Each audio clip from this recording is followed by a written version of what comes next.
दोस्तों, मैं अभिनाम शिला, मेरे यूट्यूब चैनल शिला शेखावटी में आपका हार्दिक स्वागत है। सम्मानित संस्था प्रधान शिक्षक साथियों की सहायता हेतु ये वीडियो बनाया गया है। साथियों, हमारे विद्यालय में जो स्कूल ग्रांट आती है उसका हम विभिन्न मदों में उपयोग कर लेते हैं, लेकिन जब यूसी देते हैं तब हमें आदेश निर्देश और फॉर्मेट के अभाव में यूसी देने में कई तरह की कठिनाइयाँ आती हैं, क्योंकि जो आदेश आते हैं वे कुछ समय के बाद में आपके जो मोबाइल से डिलीट हो जाते हैं। इसलिए मैं आपकी सेवा में ये वीडियो बना रहा हूँ, जो आपके लिए बहुत ही उपयोगी होगा और स्थायी होगा।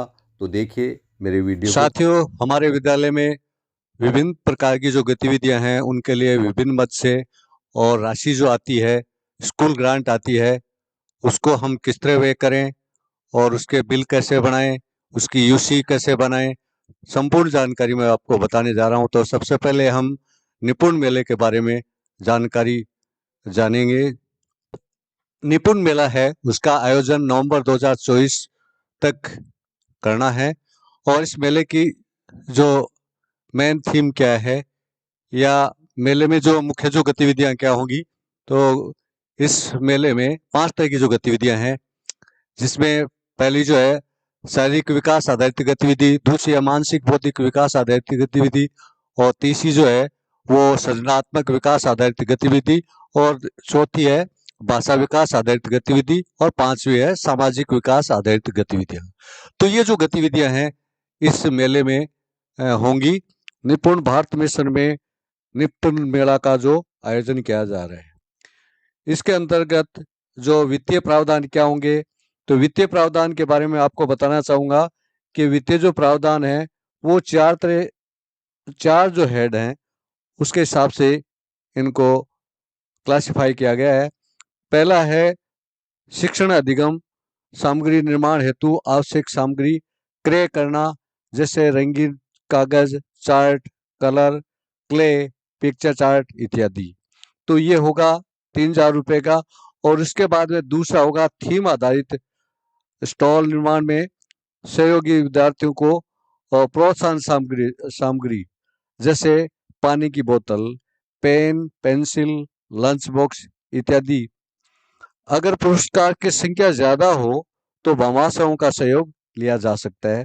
तो ये राशि होगी 3,000 रुपये। इसके बाद में अल्पार, मेले में जो अल्पार है, जो भाग लेने वाले जो विद्यार्थी हैं, अध्यापक है और विभाग के अन्य जो कोई कार्मिक है, तो अल्पार के लिए 2,000 रुपये है वो किए जाते हैं। इसके बाद स्टॉल हेतु आवश्यकता अनुसार टेंट सामग्री, जब स्टॉल लगाते हैं तो टेंट लगाया जाता है, तो उसकी राशि है वो 2,000 रुपये होती है। इस तरह ये कुल 10,000 रुपये की जो राशि होती है, और इस 10 रुपये की जो राशि का उपभोग है आप इस क्रम में कर सकते हैं। निपुण मेले में जो 5 तरह की जो गतिविधियां जो बताई गई थी, पहले मैंने आपको बताई थी।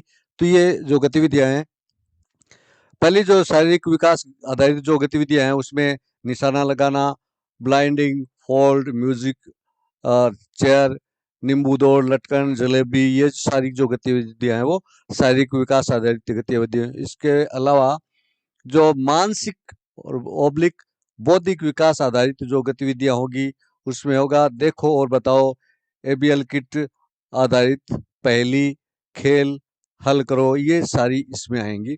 इसके बाद में सृजनात्मक विकास आधारित जो गतिविधियां हैं उसमें मिट्टी और क्ले से खिलौने बनाना, पेंटिंग करना, ये सारे इसमें आएंगे।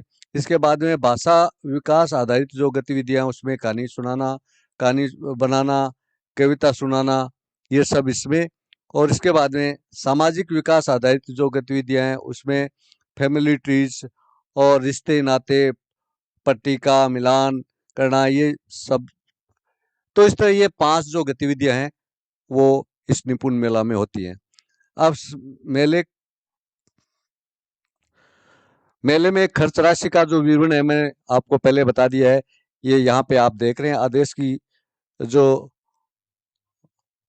प्रति है, इसमें आप देख सकते हैं कि ये जो 3,000 रुपये, 3,000 रुपये, 2,000 रुपये ये करके, और ये कुल 10,000 रुपये की राशि है वो इस मेले में खर्च करनी है। अब इसकी जो यूसी है, हम बात करें यूसी की, तो आपको जो यूसी देनी है वो इस फॉर्मेट में आप यूसी देंगे। और यूसी से ये आप देख रहे हैं यूसी का जो फॉर्मेट है, उपयोगिता प्रमाण पत्र। तो यहाँ आप गतिविधि का नाम लिखेंगे, कितना जो वित्तीय स्वीकृति कितनी हुई, किस तारीख को हुई, और उसके बाद में कितना उसमें खर्च हुआ और कितनी शेष बची। तो ये आप इस तरह आप यूसी है वो दे सकते हैं। तो इस तरह मैंने आपको निपुण मेला के बारे में संपूर्ण जानकारी दी। अगले मद के बारे में मैं आपको बताने जा रहा हूँ। अगले मद की हम बात करें, अगला जो मद है आपनी लाडो। तो आपनी लाडो का जो मद है ये भी समसा के द्वारा जो राशि आती है और उसकी मेन थीम है बेटी बचाओ बेटी पढ़ाओ। तो बालिका शिक्षा समुदाय जागृति कार्यक्रम जो है वो जुलाई माह में रैली निकालकर इस कार्यक्रम का आयोजन किया जाता है। तो आपनी लाडो जो बालिका शिक्षा हेतु समुदाय जागृति कार्यक्रम है, इसमें बेटी बचाओ बेटी पढ़ाओ कार्यक्रम के तहत ये जो आयोजन किया जाता है। और इसमें बालिका शिक्षा का जो ये कार्यक्रम है, इसमें 250 रुपये की जो ग्रांट है वो हमारे विद्यालय में आती है। कार्यक्रम को सफल बनाने के लिए एसएमसी और एसएमसी सदस्य और स्थानीय प्राधिकारी, जनप्रतिनिधि और शिक्षक साथी ये रैली में शामिल होके और इस कार्यक्रम को, इस रैली को अंजाम देते हैं। विद्यालय से रैली निकालकर रैली विद्यालय के कैचमेंट एरिया के सभी जो गलियां हैं मोहल्ले में निकाली जाएगी। और इस गतिविधि के लिए प्रति विद्यालय 250 रुपये का प्रावधान किया गया है। और इस राशि का उपयोग है वो बैनर, तख्ती आदि सामग्री तैयार करने में किया जाएगा। तो ये जो 250 रुपये है, इस रैली के जो पोस्टर इनमें उपभोग किया जाएगा। तो इसकी भी आपको 250 रुपये की जो है यूसी है वो आपको देनी है। साथियों, हम अगले हेड की बात करें या अगले मद की जब हम बात करते हैं तो बाल समारोह जो मद है उसमें 250 रुपये की जो राशि आती है। और ये राशि आपको 14 नवंबर बाल दिवस पर कार्यक्रम का आयोजन कर इस राशि का उपभोग किया जाता है। और इसमें जो गतिविधियां क्या होंगी, इसमें इस समारोह में विद्यार्थी विभिन्न प्रतियोगिताओं जैसे संस्कृति के खेलकूद, साहित्य गतिविधि में भाग लें। एसएमसी एसडीएमसी की बैठक करने का भी उपयुक्त है वो अवसर यहाँ पे मिलता है इस दिन। तो बाल समारोह आयोजन की जो क्रियाविधि क्या रहेगी कि बाल समारोह है वो 14 नवंबर को प्रत्येक राज्य के प्राथमिक और प्राथमिक एवं उच्च माध्यमिक विद्यालयों में आयोजित की जाएगी। और इसमें जो प्रतियोगिताएं जो आयोजित की जाएंगी उसमें साहित्यिक, खेल कूद और सांस्कृतिक क्षेत्रों में संबंधी होंगी। और इसके बाद में खो खो, कबड्डी, दौड़, 100 मीटर की दौड़, ये जो सारी जो गतिविधियां होंगी। और इन गतिविधियों में विद्यार्थियों को 3 समूह में बांटा गया है। यानी कि जो विद्यार्थियों की जो प्रतियोगिता आयोजित की जाती है वो विद्यालय के जो विद्यार्थियों को 3 समूह में बांटा गया है। और ये जो समूह हैं वो प्रथम, द्वितीय और तृतीय समूह होंगे। कक्षावार विद्यार्थियों को सम्मिलित किया जाएगा और जिसमें विद्यालय का प्रकार प्रथम समूह, द्वितीय समूह और तृतीय समूह, अलग अलग जो 3 समूह हैं उसमें प्राथमिक कक्षा प्रथम समूह है कक्षा 1 से 2, और द्वितीय समूह है कक्षा 3 से 4, और तृतीय समूह है कक्षा 5। और उस प्राथमिक जो है उसमें कक्षा 1 से 3, और द्वितीय समूह में 4 से 5, और तृतीय समूह में 6 से 8। और उस माध्यमिक में कक्षा 1 से 5 तक प्रथम समूह और 6 से 8 तक द्वितीय समूह, और कक्षा 9 से 12 है वो तृतीय समूह। यानी जो विद्यालय प्राथमिक विद्यालय है वो इस क्रम में, और उस प्राथमिक है वो इस क्रम में, और उस माध्यमिक है वो इस क्रम में ये समूह बनाकर और ये गतिविधियां कराएंगे। तो इसके जो 250 रुपये का जो आयोजन है वो इस तरह होगा कि गतिविधियां जो होंगी ये गतिविधियां इस क्रम में होंगी। प्रथम, द्वितीय और तृतीय समूह तीनों के लिए और 25-25 रुपये का जो ये जो बताया है कि साहित्यिक में जो प्रतियोगिता जो होगी उसके 25-25 के हिसाब से 75 रुपये, और खेल कूद में 25-25 के हिसाब से 75 रुपये इसके होंगे। और सांस्कृतिक जो कार्यक्रम है उसमें भी प्रथम, द्वितीय और तृतीय तीनों के 25-25 के हिसाब से 75 रुपये। तो कुल मिला के ये जो 250 रुपये की जो गतिविधियां होती है, यानी गतिविधियों में ये जो 250 रुपये है वो वे करने हैं आपको। तो इस तरह आप इन समूह में आप बांट के और गतिविधि करा के इसका उपभोग करेंगे। तो इसकी भी आपको 250 रुपये की जो यूसी है वो आपको देनी है। अब हम अगले मद की बात करते हैं, youth and eco club.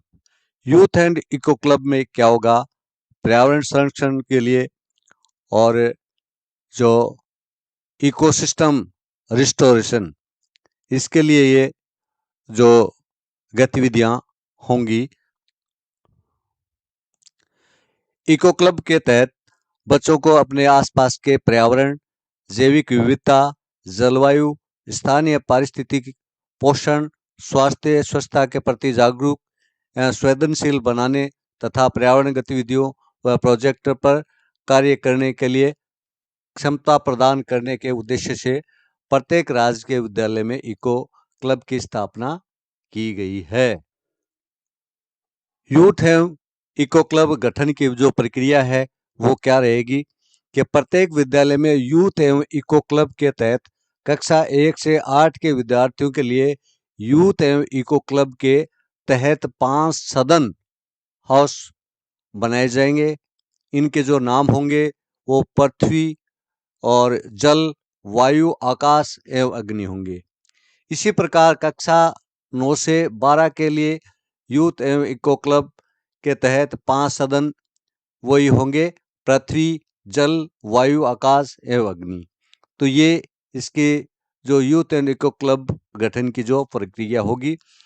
Youth एवं इको क्लब की जो राशि आती है वो जुलाई से सितंबर तक 80% आपको व्यय करनी है, और अक्टूबर से नवंबर तक 20% आपको व्यय करनी है। तो इस राशि का व्यय किस तरह करना है, तो इस राशि में हर एक विद्यालय के लिए प्राथमिक, उच्च प्राथमिक और माध्यमिक विद्यालयों के लिए अलग अलग राशि आती है। प्राथमिक विद्यालयों के लिए 5,000 आती है, और उच्च प्राथमिक विद्यालयों के लिए 10,000 आती है, और माध्यमिक विद्यालयों के लिए 15,000 की जो राशि आती है। तो इसको किस तरह उपभोग करना है, तो इसमें सामग्री क्या होंगी कि स्टेशनरी, पेन, पेंसिल इत्यादि, ये जो होगा प्राथमिक विद्यालयों के लिए 500, और उस प्राथमिक के लिए 500, और माध्यमिक के लिए ये 1,000 रुपये होगा। यूथ क्लब की जो गतिविधि होंगी उसमें प्राथमिक के 1500, और उस प्राथमिक के 3500, और माध्यमिक के 5500 होंगे। और इसके बाद में विद्यालय में साफ सफाई, स्वच्छता इत्यादि हेतु ये प्राथमिक के लिए होगा 1500 रुपये, और उस प्राथमिक के लिए 2500 रुपये, और माध्यमिक के लिए 3,000 रुपये होंगी। इसके बाद आता है इको क्लब की गतिविधियां। इसमें प्राथमिक के 1500 रुपये, और उच्च प्राथमिक के लिए 3500 रुपये, और माध्यमिक और उच्च माध्यमिक के लिए 5500 रुपये। तो ये जो कुल राशि है वो प्राथमिक विद्यालयों के लिए 5,000 रुपये, और उच्च प्राथमिक विद्यालयों के लिए 10,000, और माध्यमिक और उच्च माध्यमिक विद्यालयों के लिए ये 15,000 होती है।